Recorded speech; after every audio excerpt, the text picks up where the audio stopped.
ಗೆಳೆಯರೇ, ಈ ಓಡುತಿಟ್ಟದ ಮುಖ್ಯ ಉದ್ದೇಶ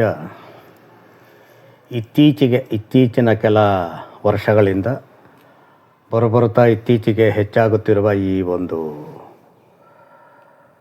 ಯಾರನ್ನೋ ಓಲೈಸುವ ಒಂದು ಕೆಲಸ.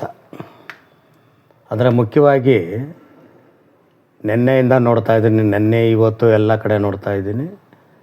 ಪಕ್ಕದ ರಾಜ್ಯದ ಒಬ್ಬ ಸಾಮಾನ್ಯ ರಾಜ, ಆತನನ್ನು ಅತಿಯಾಗಿ ಓಲೈಸಿ ನಮ್ಮ ನಾಡಿನ ಜನರು ಅದರ ಬಗ್ಗೆ ಹೆಚ್ಚಾಗಿ ವಿಷಯಗಳನ್ನು ಹೇಳಿ ಹಂಚಿಕೊಳ್ಳುವಂಥ ಅವಶ್ಯಕತೆ ಏನಿದೆ?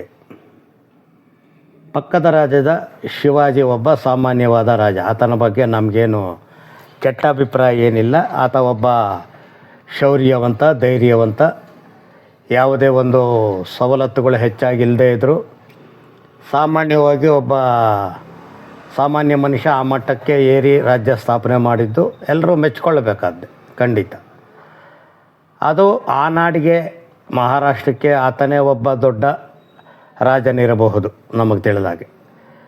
ಅವರು ಆತನ ಬಗ್ಗೆ ದೊಡ್ಡದಾಗಿ ಮೆಚ್ಚಿಕೊಳ್ಳಿ, ಆತನ ಹೊಗಳಿ, ಏನು ಬೇಕೋ ಮಾಡಿಕೊಳ್ಳಿ, ನಮ್ಮದೇನು ಅಭ್ಯಂತರ ಇಲ್ಲ. ಆದರೆ ನಮ್ಮ ನಾಡಿನ ಜನ ಯಾಕೆ ಹೀಗೆ ಆತನ ಬಗ್ಗೆ ಅತಿಯಾಗಿ ಓಲೈಕೆ ತೋರಿಸೋದು, ಹೊಗಳೋಕೆ ಮಾಡೋದು ಯಾಕೆ? ನಮ್ಮಲ್ಲಿ ರಾಜರಿಲ್ವೇ ನಿಮಗೆ? ಶಿವಾಜಿ ಒಬ್ಬ ಸಾಮಾನ್ಯ ಮನುಷ್ಯನಾಗಿ ಆತನ ತಂದೆ ಬೆಂಗಳೂರಿಗೆ ಮೊಘಲ್ ಸೈನ್ಯದ ಬಿಜಾಪುರದ ಸೈನಿಕನಾಗಿ ಬಂದು ಇಲ್ಲಿ ಸೈನ್ಯಾಧಿಕಾರಿಯಾಗಿ ಯಲಹಂಕದ ನಾಡಪ್ರಭುವನ್ನು ದೊಡ್ಡ ಸೈನ್ಯದಿಂದ ಆತನ್ನು ಓಡಿಸಿ ಬೆಂಗಳೂರನ್ನು ವಶ ಮಾಡಿಕೊಂಡು 25 ವರ್ಷ ಇಲ್ಲಿ ರಾಜ್ಯಭಾರ ಮಾಡಿ ಆತ ಶಿವಾಜಿಯು ಬೆಂಗಳೂರಿನಲ್ಲಿ ಬೆಳೆದ ಎಂಬುದು ಕೆಲ ಇತಿಹಾಸಗಳು ಹೇಳ್ತವೆ. ಇರಲಿ, ಆತ ಒಬ್ಬ ಸ್ವಾಭಿಮಾನಿಯಾಗಿ ಒಂದು ರಾಜ್ಯವನ್ನು ಕಟ್ಟಿದ. ಆತರ ತಾಯಿಯ ಹಂಬಲ, ಜೀಜಾಬಾಯಿಯ ಹಂಬಲ, ನನ್ನ ತವರು ಮನೆ ರತ್ನಗಿರಿಯನ್ನು ಈ ಮುಸ್ಲಿಂ ದಾಳಿಕೋರರಿಂದ ಬಿಡಿಸು ಎಂಬ ತಾಯಿಯ ಆಸೆಯನ್ನು ಈಡೇರಿಸಿದ. ಅದೆಲ್ಲ ಮೆಚ್ಚಿಕೊಳ್ಬೇಕಾದ ಅಂಶ. ಕೊನೆಗೆ ಔರಂಗಜೇಬನಂಥ ಒಬ್ಬ ದೊಡ್ಡ ಸಾಮ್ರಾಟ ಅವನನ್ನು ಬಂದಿಯಾಗಿಟ್ಟಾಗೂ ಅಲ್ಲಿಂದ ಹೂವಿನ ಬುಟ್ಟಿಯಲ್ಲಿ ಉಪಾಯವಾಗಿ ತಪ್ಪಿಸ್ಕೊಂಡು ಬಂದ. ಕೊನೆಗೆ ಅಫ್ಜಲ್ ಖಾನ್ ಎಂಬ ಒಬ್ಬ ಮಹಾನ್ ದೈತ್ಯ 6 ಅಡಿ ಎತ್ತರದ ಪಠಾಣನ ಮೋಸವನ್ನು ಅರಿತು ಒಬ್ಬ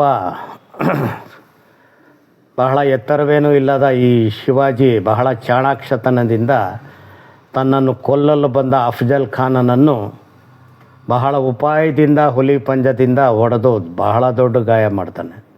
ಅದೆಲ್ಲ ಮೆಚ್ಚಿಕೊಳ್ಳೋಣ. ಆದರೆ ಅಂತಹ ರಾಜರು, ಅಂತಹ ವೀರರು ಜಗತ್ತಿನಾದ್ಯಂತ ಲಕ್ಷಾಂತರ ಜನ ಇದ್ದಾರೆ. ಎಲ್ಲವರನ್ನೂ ನಾವು ಮೆಚ್ಚಿಕೊಂಡು ಕೂರೋದಕ್ಕಾಗಲ್ಲ. ಯಾಕಂದರೆ ನಮ್ಮ ರಾಜರೇ ಇದ್ದಾರೆ. ನಮ್ಮಲ್ಲಿ ಎಷ್ಟು ರಾಜರಿಲ್ಲ. ಗಂಗ, ಕದಂಬ, ಚಾಲುಕ್ಯ, ರಾಷ್ಟ್ರಕೂಟ, ಹೊಯ್ಸಳ, ವಿಜಯನಗರ, ಮೈಸೂರು ರಾಜರು ಎಲ್ಲಿಂದ ಎಲ್ಲಿವರೆಗೂ ಇಲ್ಲ. ಮಯೂರ, ದುರ್ವಿನೀತ, ಶಿವಮಾರ, ಪುಲಿಕೇಶಿ, ಧ್ರುವ, ವಿಕ್ರಮನೂ ತನ್ನ ಹೆಸರಿನಲ್ಲೇ ಒಂದು ಶಕೆನ ಪ್ರಾರಂಭ ಮಾಡ್ತಾನೆ, ವಿಕ್ರಮ ಶಕೆ ಅಂತ. ನಂತರ ಬಂದಂತಹ ವಿಷ್ಣುವರ್ಧನ, ಬಲ್ಲಾಳ, ಎಂತೆಂತಹ ದೊಡ್ಡ ದೊಡ್ಡ ರಾಜರಿದ್ದರು. ನಮ್ಮ ಕಂಠೀರವ ನರಸರಾಜ ಒಡೆಯರು, ಪ್ರೌಢದೇವರಾಯರು, ಕೃಷ್ಣದೇವರಾಯರು, ಇಮ್ಮಡಿ ಪುಲಿಕೇಶಿ ಅಂತೂ ಇಡೀ ಸಾಮ್ರಾಜ್ಯವನ್ನೇ ಆಳುತ್ತಿದ್ದಂತಹ ಹರ್ಷವರ್ಧನನ್ನು ಸೋಲಿಸಿ ಅವನ ರಾಜ್ಯವನ್ನು ಕೂಡ ಕಿತ್ತುಕೊಳ್ಳದೆ ವಾಪಸ್ಸು ಬಂದಂತಹ ಮಹಾನ್ ಧೀರ. 2ನೇ ಧ್ರುವ ಅಂತೂ ಆಫ್ಘಾನಿಸ್ತಾನದಲ್ಲಿ ಅಲ್ಲಿಯವರೆಗೂ ಅರಬ್ಬರನ್ನು ಅಟ್ಟಿಸಿಕೊಂಡು ಹೋಗಿ ಅಲ್ಲಿ ತನ್ನ ನಾಡಿನ ಬಾವಟವನ್ನು ಆರಿಸಿ ಬಂದಂತಹ ಮಹಾನ್ ಧೀರ. ರಾಷ್ಟ್ರಕೂಟರಂತೂ ಗುಜರಾತಿನಲ್ಲಿ 600 ವರ್ಷ ರಾಜ್ಯಭಾರ ಮಾಡಿ ಅಲ್ಲಿ ತಮ್ಮ ಪತಾಕೆಗಳನ್ನು ಆರಿಸಿದಂಥವರು. ನೇಪಾಳದಲ್ಲಿ ಕೂಡ ನಮ್ಮ ಜನ ರಾಜ್ಯಭಾರ ಮಾಡಿ ಅಲ್ಲಿ ಈಗಲೂ ಪುರೋಹಿತರನ್ನು ಕನ್ನಡ ನಾಡಿನಿಂದಲೇ ನೇಮಕ ಮಾಡುವುದು.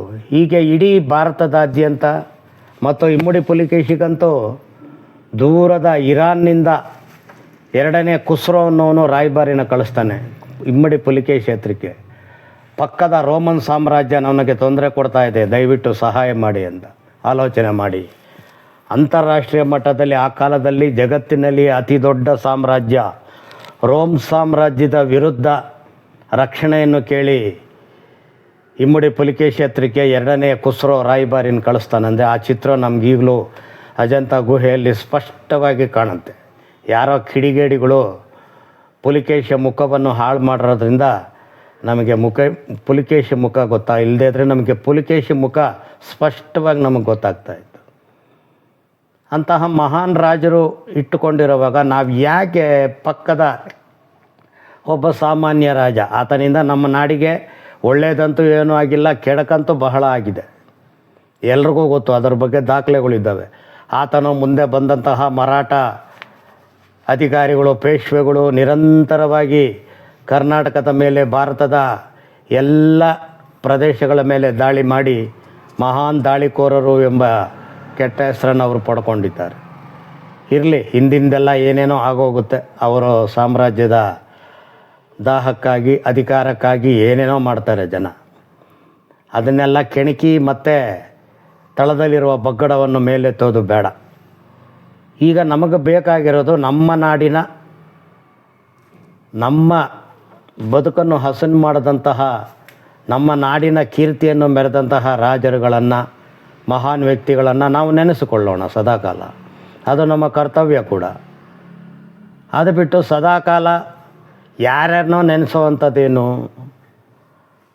ಆ ಶಿವಾಜಿಯನ್ನು ಈ ಮಟ್ಟಕ್ಕೆ ತರಲಿಕ್ಕೆ ಯಾವುದೋ ಒಂದು ದೊಡ್ಡ ಹುನ್ನಾರ ಇದೆ, ಅದು ಈಗ ಬೇಡ. ಅದು ಅವರವ್ರ ಇಷ್ಟ, ಅವ್ರು ಏನಾದರೂ ಹುನ್ನಾರ ಮಾಡ್ಕೊಳ್ಳಿ, ಯಾವ ರೀತಿ ಆದರೂ ಅವರು ಇದು ಮಾಡ್ಕೊಳ್ಳಿ. ನಾವು ಯಾಕೆ ಅದರ ಬಗ್ಗೆ ತಲೆ ಕೆಡಿಸ್ಕೊಬೇಕು? ನಾವು ಯಾಕೆ ಅವರ ಏನೋ ಈ ಪುಂಗಿಗೆ ನಾವ್ಯಾಕೆ ಮಣಿಬೇಕು? ನಮಗೆ ಬೇಕಾದರೆ ನಮ್ಮ ರಾಜರನ್ನು ನಾವು ಮೆರೆಸ್ಕೊಳ್ಳೋಣ. ನಮ್ಮ ರಾಜರು ನಾವು ಅರಿಯಲಿಕ್ಕಾಗದಿರೋಷ್ಟು ಮಹಾನ್ ಶೂರರಿದ್ದಾರೆ, ಧೀರರಿದ್ದಾರೆ. ಅವ್ರನ್ನೆಲ್ಲ ನಾವು ನೆನೆಸ್ಕೊಬೇಕಲ್ವ? ಯಾರನ್ನು ನಾವು ನೆನೆಸ್ಕೊತಾ ಇದ್ದೀವಿ ಇವತ್ತಿಂಥ ಮಹಾನ್ ಶೂರರು? ಒಬ್ಬ ಮಯೂರ, ಒಬ್ಬ ಪುಲಿಕೇಶಿ, ಒಬ್ಬ ಧ್ರುವ, ಒಬ್ಬ ವಿಕ್ರಮ, ಒಬ್ಬ ವಿಷ್ಣುವರ್ಧನ, ಒಬ್ಬ ಬಲ್ಲಾಳ, ಒಬ್ಬ ಪ್ರೌಢದೇವರಾಯ, ಒಬ್ಬ ಕೃಷ್ಣದೇವರಾಯ, ಕಂಠೀರವ ನರಸರಾಜ ಒಡೆಯರು, ಚಿಕ್ಕದೇವರಾಜ ಒಡೆಯರು, ಇಂಥ ವಿಗ್ರಹಗಳನ್ನು ನಾವೆಲ್ಲಿಟ್ಟಿದ್ದೇವೆ? ಯಾರು ನೆನೆಸ್ಕೊಂಡಿದ್ದೇವೆ? ಊರುಗಳಲ್ಲಿ ಬೀದಿಗಳಲ್ಲಿ ಯಾರ ಪಕ್ಕದ ರಾಜ್ಯದವ್ರನ್ನೆಲ್ಲ ಕರ್ಕೊಂಬಂದು ಕುಂಡ್ರಿಸ್ತಾ ಇದ್ದೀವಲ್ಲ, ನಮಗೆ ನಾಚಿಕೆ ಆಗಲ್ವ? ನಮ್ಮ ಮಹಾನ್ ರಾಜರುಗಳ ಮುಂದೆ ಅರಬ್ಬರನ್ನು ನಿರಂತರವಾಗಿ 1600 ವರ್ಷ ತಡೆದಂಥವರು ಇಡೀ ಭಾರತದಲ್ಲಿ ಕನ್ನಡಿಗರು ಮಾತ್ರವೇ. ಕನ್ನಡಿಗರು ಇಮ್ಮಡಿ ಪುಲಿಕೇಶಿಯಿಂದ ಮೊದಲುಗೊಂಡು ಕೃಷ್ಣದೇವರಾಯನವರೆಗೂ ಅರಬ್ಬರನ್ನು ತಡೆದಿದ್ದರೆ ಯಾವಾಗಲೂ ಅರಬ್ಬರ ವಶವಾಗಿ ದಕ್ಷಿಣ ಭಾರತ ನಾಶವಾಗಿ ಹೋಗುತ್ತಿತ್ತು. ಅದನ್ನೆಲ್ಲ ನೆನೆಸ್ಕೊಳ್ಳೋದು ಬೇಡವೇ? ಈಗಲಾದರೂ ನೆನೆಸ್ಕೊಳ್ಳೋಣ ನಮ್ಮ ಮಹಾರಾಜರುಗಳನ್ನು. ಏನೂ ಬೇಡ, ಒಬ್ಬ ಸಣ್ಣ ಪ್ರಾಂತ್ಯದ ಪಾಳೆಗಾರ ಮತ್ತಿ ತಿಮ್ಮಣ್ಣ ನಾಯಕ, ಆತನ ಬಗ್ಗೆ ನಾವು ತಿಳಿದುಕೊಂಡ್ರೆ ಸಾಕು. ಜಗತ್ತಿನಲ್ಲಿ ಯಾರೂ ಆತನಿಗೆ ಸಾಟಿ ಆಗಲ್ಲ. ಅಂಥವೆಲ್ಲ ನಮಗೆ ಬೇಡವ? ಮೊದಲು ನಮ್ಮವರನ್ನು ತಿಳ್ಕೊಳ್ಳೋಣ, ನಮ್ಮವ್ರ ಬಗ್ಗೆ ನಾವು ಅಭಿಮಾನ ಪಡೋಣ, ನಮ್ಮವರನ್ನು ಜಗತ್ತಿನಾದ್ಯಂತ ಮೆರೆಸೋಣ ಕನ್ನಡಿಗರೇ.